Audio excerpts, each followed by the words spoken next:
আমি একটু আগে থেকেই বলে রাখি যে প্রোগ্রামাররাই দেশের ভবিষ্যৎ, মানে অন্যরা ভবিষ্যৎ না, এই কথাটা কিন্তু না।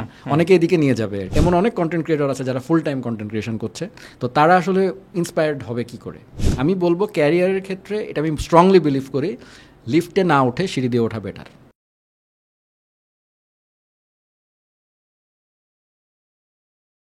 কত দিনের ভিতরে আমি প্রোগ্রামার হব, এবং প্রোগ্রামার হলে আমার জব মার্কেট ওপেন হবে, আমার ফ্রিল্যান্সিং ইন্ডাস্ট্রি ওপেন হবে, আমার রিমোট ওয়ার্ক ওপেন হবে। আমি যেটা বোঝাতে চাচ্ছি, জানতে চাই যে what is the future of A programmer? আচ্ছা, সো এখানে হচ্ছে ভাইয়া আপনার প্রশ্নটা আমি বুঝতে পারছি যে আনলিমিটেড পেশেন্স থাকলে তো এক সময় তার মানে তার প্রফেশনাল ক্যারিয়ারটা আলটিমেটলি আমার জব মার্কেটের জন্য আমাকে রেডি হতে হবে। সো এই ক্ষেত্রে আসলে স্ট্র্যাটেজি ইম্পর্ট্যান্ট, খুবই ইম্পর্ট্যান্ট। যে এই স্ট্র্যাটেজি, এখন প্রচুর মেন্টরস আছে, আমরা কাজ করছি পাবলিক স্পেসে, আমরা এগুলো বলার চেষ্টা করি। অনেকে আছে সব শিখে একবারে নামতে চায়, সেটা ইজ এ রং অ্যাপ্রোচ। আপনি ইনক্রিমেন্টালি শিখবেন, ইনক্রিমেন্টালি প্লেসমেন্ট পাবেন। হ্যাঁ, মানে আপনি ক্যারিয়ারের পাথটা হওয়া উচিত, the curve should be like this. অনেকে মনে করে মানে ছোট থেকে বড় হতে হবে আমাকে, মানে আমি যখন উঠবো উপরে, আমি বলবো ক্যারিয়ারের ক্ষেত্রে এটা আমি স্ট্রংলি বিলিভ করি, লিফটে না উঠে সিঁড়ি দিয়ে ওঠা বেটার। ঠিক আছে? কারণ যদি কেউ লিফটে ওঠে, লিফট ছিঁড়ে গেলে সর্বনাশ হয়ে যাবে, ফল এমন জোরে পড়বে যে ব্যথা সহ্য করতে পারবে না। সো আমাদের মূল সমস্যাই হচ্ছে আমরা এই জাম্পিংটা করার চেষ্টা করি। So if you follow the steps, তাহলে প্রত্যেক স্টেপে জব আছে, এটা আমি গ্যারান্টি দিতে পারি প্রোগ্রামারদের। আপনি বিগিনার, আপনি যদি বেসিক লেভেলের কিছু শিখেছেন, আপনি ইন্টার্ন হিসাবে ঢুকেছেন, আপনাকে স্যালারি কম দিচ্ছে, you learn, you take it, you take the opportunity. এই অপরচুনিটিটাকে কাজে লাগাবে না। কতদিন আসতে পারে এই অপরচুনিটি? ফর এন এক্সাম্পল, রাফলি যদি খুবই সুন্দর ওয়েতে একদম যেভাবে করা উচিত সেভাবে শেখে, আমি বিলিভ করি 1 বছর এনাফ। সো তার মানে 1 বছরে সেলফ লার্ন লাগবে, সেলফ লার্নিং এবং আর্নিং প্রপোজিশন তৈরি হতে পারে। কোন লেভেলে আনলক? অনেকে 1 বছরে ভাইয়া, অনেকে আছে 1 বছরে ফার্স্ট মানে ইন্টার্নশিপও করা লাগে না। মানে অনেক ক্ষেত্রে প্রোগ্রামার যদি আপনি ভালো কাজ পারেন, কারণ এটা তো আসলে আপনার কাজের উপর ডিপেন্ড করছে। আপনি যদি প্র্যাকটিক্যাল কাজগুলো মোটামুটি করতে পারেন, তাহলে দেখা যাবে আপনাকে ইন্টার্নশিপও করতে হচ্ছে না, আপনি ডিরেক্ট জুনিয়র সফটওয়্যার ইঞ্জিনিয়ার হিসেবে ঢুকে যেতে পারবেন। আচ্ছা, মানে ন্যাচারালি আমরা সবাই আসলে টাকাটা দিয়ে বেশি বুঝতে চেষ্টা করি যে very important, career is very important. তো আমি 1 বছর একদম ডেডিকেশন, মানাইকাল focus. So what is the thing আমার জন্য ধরে রাখবে কি, আমার জন্য অপেক্ষা করছে, যে আমি মানে কোন ধরনের অ্যাকচুয়ালি টাকা আমি পেতে পারি? আমি একদম প্লেন সিম্পল বেতন, বা আমি এখানেও ভাই ওই যে ক্রিয়েটিভ প্রফেশনের ব্যাপারটা চলে আসবে। দেখেন, একজন সিঙ্গার যখন গান শেখে, তখন সে খুব ডেডিকেশন দিয়ে শেখে। হ্যাঁ, সে জানে না যে আমি কি আসলে লতা মঙ্গেশকর হতে পারবো, বা আমি কি কুমার শানু হইতে পারবো, বা আমি কি সোনু নিগম হইতে পারবো, বা আমি কি ব্রায়ান অ্যাডামস হইতে পারবো। তো এটা কিন্তু আসলে ওইভাবে আপনি জানেন না। তো কিন্তু আমি আপনাকে এটুকু বলতে পারি যে যদি আপনি 1 বছর একটু পরিশ্রম করেন, লেগে থাকেন, দেন এই একটা জায়গা আপনাকে যে রিটার্ন দিবে, সেটার জন্য আপনাকে কখনো পস্তাতে হবে না। বিকজ এটা এমন একটা জায়গা যেখানে প্রথম স্টার্টিং প্রবলেমটা ইজ দ্য বিগেস্ট প্রবলেম। আপনি যদি স্টার্টিং প্রবলেমটা সলভ করে জাস্ট ট্রেনটাই উঠে পড়তে পারেন, দেন এই ট্রেন ইলেকট্রিক ট্রেন, থামবে না।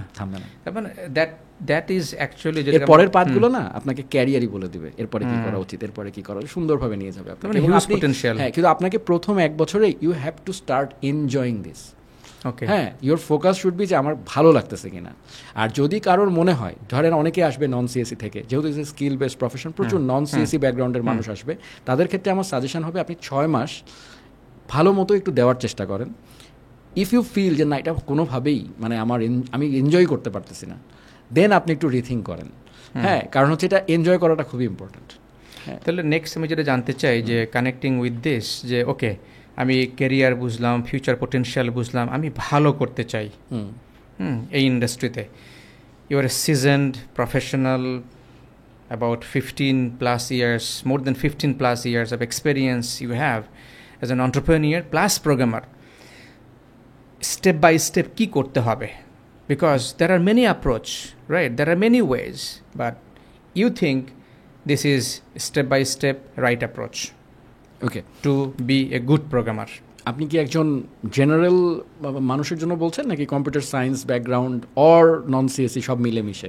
আমার টার্গেট হলো আমি হতে চাই একজন ভালো প্রোগ্রামার, ওকে, সো এটা তাহলে আমি 2টা ভাগেই ভাগ করব, কারণ 2টার জন্য 2 রকমের অ্যান্সার। যিনি কম্পিউটার সায়েন্স ব্যাকগ্রাউন্ডের আছেন তার জন্য অনেকটা ইজি, হ্যাঁ, কারণ তিনি অলরেডি একটা ব্যাকগ্রাউন্ডের মধ্যে আছেন এবং তাকে অলরেডি তার ইউনিভার্সিটি একটা পাথ দিয়ে নিয়ে যাচ্ছে। সো আমি বলবো তাদের ওই যে ফান্ডামেন্টালটা শেখানো হয়, এই ফান্ডামেন্টাল শব্দটা খুব ইম্পর্ট্যান্ট। মৌলিক কিছু বিষয় থাকে প্রোগ্রামিংয়ের।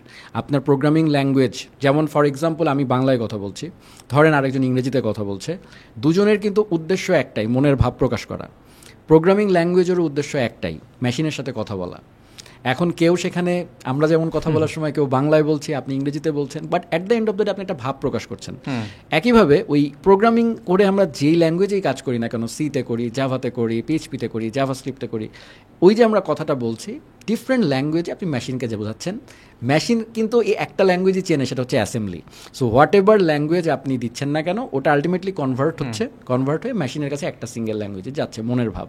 তো এখন প্রশ্ন হচ্ছে, এই যে ভাব প্রকাশটা আপনি করবেন, সেটা করার জন্য আপনাকে ল্যাঙ্গুয়েজের সিনট্যাক্সটা জানতে হবে। যেমন আপনি ইংরেজি শিখবেন, তাহলে আপনাকে গ্রামার শিখতে হবে, ওয়ার্ড শিখতে হবে।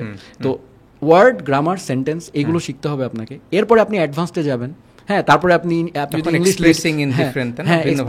তখন আপনি মানে কিভাবে আরো বেটার ওয়েতে এক্সপ্রেস করা যায়। এরপরে একটা সময় যে আপনি যদি খুব ভালো লেগে যায় ইংলিশের, একেবারে অ্যাডভান্সডে চলে যান, তাহলে আপনি ইংলিশ লিটারেচারে চলে যাবেন।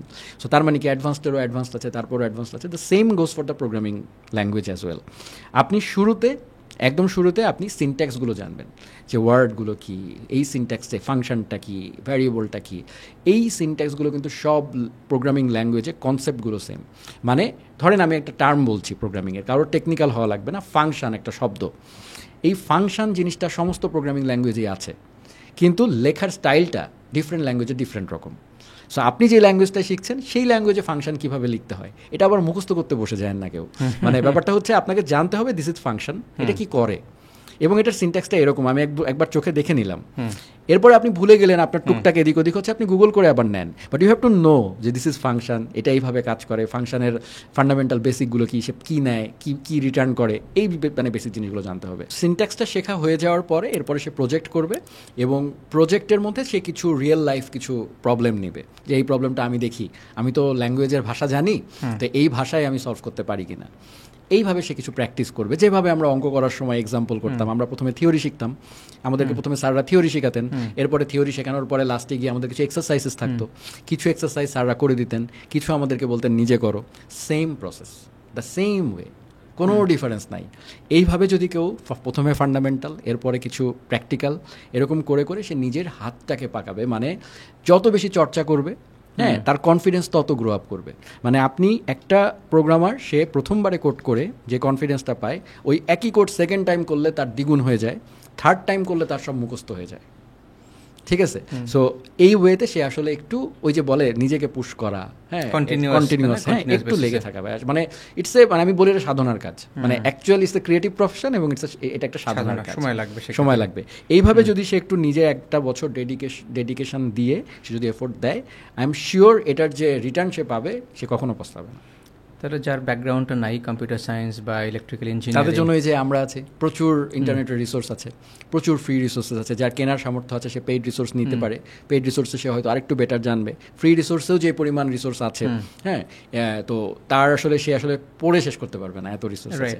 বাট একটা সাজেশন আমার থাকবে, যে কোনো রিসোর্স আপনাকে কনফিউজ করতে পারে, কারণ এক একজন এক একটা পাথ দেয়। কেউ বলে এভাবে যাও, কেউ বলে ওভাবে যাও। মোটামুটি আপনি যিনি মোটামুটি দেখেন যে আপনার কাছে ভালো মনে হচ্ছে, লজিক্যাল মনে হচ্ছে, এরকম একজন মেন্টর চুজ করে তাকেই কন্টিনিউ ফলো করা উচিত। বারবার একটু এদিক ওদিক না করাটাই বেটার। তাতে হয় কি, আপনার একটা সিঙ্গেল ওয়ে দিয়ে আপনি যাবেন, এবং at the end of the day সবাই একই গোলেই পৌঁছায়। কিন্তু আপনি যদি মাল্টিপল মানুষের কথা শোনেন এবং মাল্টিপল পাথ চুজ করেন, তখন আপনি বারবার ভটকে যাবেন, মানে একবার এদিকে একবার এদিকে, তারপরে লাস্টে গিয়ে আপনি হারায় যাবেন। এক্স্যাক্টলি। আমি একটা এক্সাম্পল দিই, এই জায়গাটায় মনে পড়লো যে আপনি যেটা বলছিলেন যে রিসোর্স আমাকে কনফিউশন তৈরি করে দেবে, কারণ আমাদের সামনে এত বিশাল information. My example is this, যে সমুদ্রে অনেক পানি আছে, কিন্তু সমুদ্রের পানি তো খাওয়া যায় না, আমাকে সেটা প্রসেস করে ড্রিঙ্কেবল করতে হবে, রাইট? এখন এগেইন অনেক পানির কোম্পানি আছে যারা পানি তৈরি করে, কিন্তু সবার পানির কোয়ালিটি আবার এক না। কেউ অ্যালকালাইন ওয়াটার, কেউ হয়তো বা মিনারেল ওয়াটার, কেউ হয়তো বা বলছে যে পিএইচ লেভেল এরকম এত 8-এর উপরে। কারোর পানির বোতলের দাম 20 টাকা হাফ লিটার, কারোটা আবার 70 টাকা, কারোটা আবার 200 টাকা। কারণ আপনি যেটা বলছেন যে অ্যাকচুয়ালি আমাকে একটা নির্দিষ্ট প্রসেসটাকে ডিফাইন করতে হবে, কোনো একটা নির্দিষ্ট কোম্পানি, এটা তার নির্দিষ্ট কোম্পানি তার প্রসেস আছে যে আমি এই বটল তৈরি করব। ফর অ্যান এক্সাম্পল এভিয়ান একটা বাইরের কোম্পানির নামই বললাম জাস্ট টু, যেহেতু এটা অ্যাভেলেবেল না, আমি কোনো ব্র্যান্ড বায়াসনেস এড়ানোর জন্য। সো এভিয়ান এই প্রসেস ফলো করে এবং এই পানির কোয়ালিটি এটা, তাহলে আমি যদি এই প্রসেস ফলো করি সমুদ্রের পানি থেকে আমি সব কিছু ছেঁকে আমি avian quality world class water তৈরি করতে পারবো, সেটা তো আপনি বলছেন। Absolutely right. কিন্তু এই জায়গাটায় মানুষ একটু কনফিউজ হয়ে যায়, কারণ প্রচুর রিসোর্স থাকে তো। কিন্তু ওই যে আমি বলবো কিছু ক্যারিয়ার পাথ থাকে। হ্যাঁ, ভালো একজন মেন্টর কিন্তু খুঁজে পাওয়া যায় আমাদের দেশে। অ্যাটলিস্ট এমন না যে মেন্টর ভুরি ভুরি ঘুরে বেড়াচ্ছে তা না, মানে রিকগনাইজড কিছু মেন্টরস আছে। এনিওয়ান ইউ পিক, হ্যাঁ, আপনি যে কোনো একজন পিক করেন যার ইন্ডাস্ট্রিতে যার একটা রেপুটেশন আছে, হ্যাঁ, যাকে সবাই ট্রাস্ট করে, এরকম মানুষ খুঁজে পাওয়া যাবে। এরকম একজন মেন্টরকে ধরে তার ক্যারিয়ার পাথটা ফলো করেন। ঠিক আছে, কি বলা হচ্ছে রাইট অ্যাপ্রোচ। রাইট অ্যাপ্রোচ না নিলে কি হতে পারে, তাহলে ডেঞ্জারটা কি, মানে সংক্ষেপে যদি আমরা রাইট অ্যাপ্রোচ না নিলে ভাই যেটা হতে পারে সেটা হচ্ছে ওই যে বললাম ডট কানেক্ট করা। হ্যাঁ, এখন আপনি সোজা কথা আপনি সিঁড়ি দিয়ে উঠছেন, অনেক সময় লাগবে সেক্ষেত্রে। হ্যাঁ একটু সময় লাগবে, কিন্তু আপনি স্টেপ বাই স্টেপ উঠছেন। সো আপনি সাস্টেনেবল গ্রোথ হবে আপনার। এখন ধরেন আপনি যে ডটের ব্যাপারটা বললাম, প্রোগ্রামিংয়ে যেটা হয়, আপনি যদি যেই ডটের পরে যেই ডট ধরার কথা, একজন গুড টিচার সে হচ্ছে এর পরেই বিতে নেয়, বির পরেই সিতে নেয়। কিন্তু একজন ব্যাড টিচার একবার এ থেকে জেডে নেয়, জেড থেকে আবার সিতে নিয়ে আসে, এই ওয়েতে ভটকাতে হয়। তখন হয় কি আপনার লার্নিংটা ভালো হয় না, এবং আপনি ওই যে এনজয়মেন্টটা, যেমন দেখেন ভাই আমরা ছোটোবেলায় অঙ্ক খুবই কঠিন সাবজেক্ট ছিল, ফিজিক্স কঠিন সাবজেক্ট ছিল, তো অনেক টিচারের অঙ্ক আমরা সুন্দর বুঝতাম, কারণ উনি সুন্দর করে ডট কানেক্ট করে একটা গল্পের মতো করে স্টোরি লাইন বলে বলে নিয়ে যাচ্ছে, তাদেরকে বলা হতো গুড টিচার। আবার কিছু থাকতো যে গাইড বই নিয়ে এসে একবার এটা করায় একবার ওটা করায়, আমরা অঙ্কটা আর ভালোই বাসতাম না। তো দেখা গেল যে পুরো স্কুল লাইফে আমরা অঙ্ক আর ভালোই লাগলো না, আমি আর অঙ্ক শিখতে পারলাম না, দোষটা হয়ে গেল অঙ্কের। হ্যাঁ, দোষটা হয়ে গেল ম্যাথের। যেমন math is considered as a very, এই অনেক নার্ডরা পড়ে, but if you can explain math in a very একটা স্টোরি টেলিং করে বোঝান, তাহলে হয়তো আপনার বাংলা গল্পের মতোই মনে হতে পারে। So you need to find story tellers. There are lots of story tellers right now. প্রচুর মানুষ কন্টেন্টে কাজ করে, আমরা কন্টেন্ট ক্রিয়েটরদেরকে খারাপ বলি, প্রত্যেকটা জিনিসেরই খারাপ ভালো আছে, but content creators has a huge role to play. Maybe that's why I am here today. Exactly. I am working with Analyzen since 2008. 15 years ধরে আমি কাজ করে আসতেছি। আমার মনে পড়ে না কিছু টেলিভিশন, টিভি বা বিজনেস টক বা কর্পোরেট ইন্টারভিউজ এসব ছাড়া আমার কোথাও ডাক পড়েছে।